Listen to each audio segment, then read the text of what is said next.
Kartik DJ ईपी संतान, आजाद चौक खिड़कियां वाले जिका प्लेटर होंगे, संतोष भाई खिड़कियां वाले।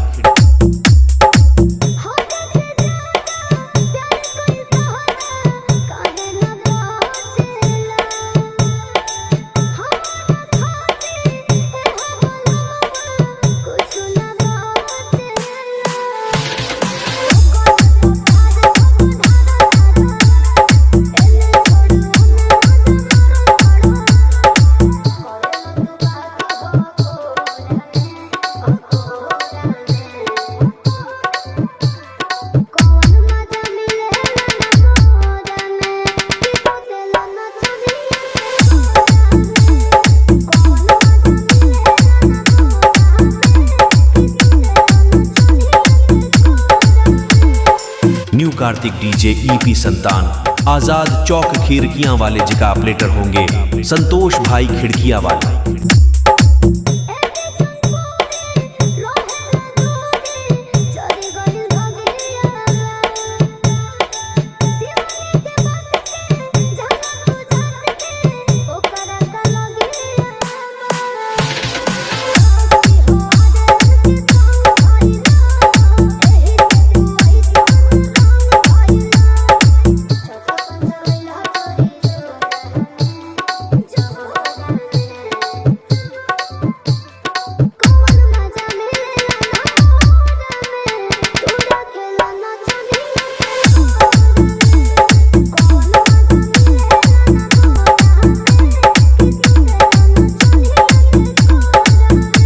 न्यू कार्तिक डीजे ईपी संतान, आजाद चौक खिड़कियां वाले जिका प्लेटर होंगे, संतोष भाई खिड़कियां वाले।